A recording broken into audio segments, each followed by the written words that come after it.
الذي خلق الموت والحياة ليبلوكم أيكم أحسن عملا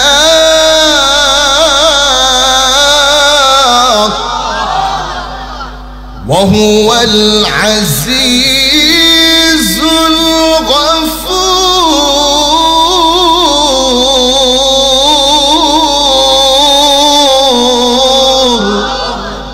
कुरान सुनले ভালো লাগে না আল্লাহ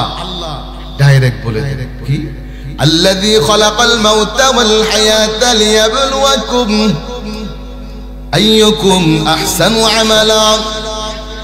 আল্লাহ পাক বলে ও গোলাম দুনিয়ার জমিনে আমি আল্লাহ কেন পাঠাইলাম ভালো করে শোনো কিসের পরীক্ষা দিবা এ গোলাম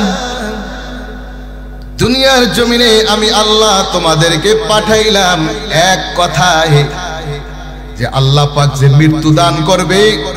জন্ম হওয়ার পরে মৃত্যু পর্যন্ত যেই সময়টা এই হায়াতে জিন্দেগি এই সময়টার ভিতরে আল্লাহ পাক বলেন তোমাদেরকে পরীক্ষা করা হবে আর পরীক্ষার ভিতরে তোমরা যে আমল করবা সেটা হলো আইয়ুকুম আহসানু আমালা তোমরা ভালো আমল করবা কি করবে জোরে বলেন আহসানু আমালা পরীক্ষা হলো ভালো আমলের আল্লাহ কিন্তু এখানে বলে নাই বেশি আমল বলে নাই ভালো আমলের কথা কেন বলেছেন ভালো আমল জানেন পয়গম্বর বলে আখলিস দীনাকা ইয়াকফিকাল আমালুল কলিল ও উম্মতের দল ঈমানকে মজবুত বানাও ইখলাস নিয়ে আমল করো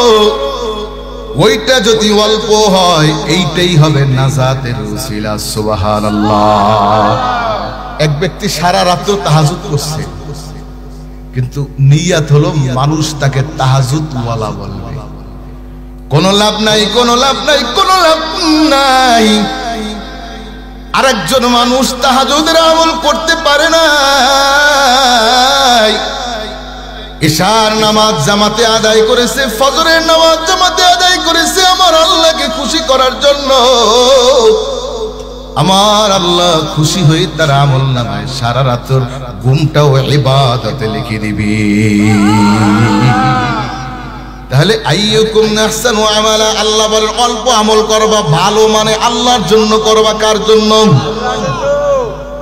যতটুকু করবা আল্লাহর জন্য আজকে ময়দানে যদি নিয়াত করতে পারো শেষ পর্যন্ত আল্লাহর জন্য বয়ান শুনবো মোনাজাত করে যাব আর জীবনে তো অনেক গুনাহ হয়েছে চোখের পানি ছেড়ে দিয়ে কাঁদবো আর বলবো ও মালিক জীবনে গুনাহ করতে করতে আমার জীবন শেষ করে দিলাম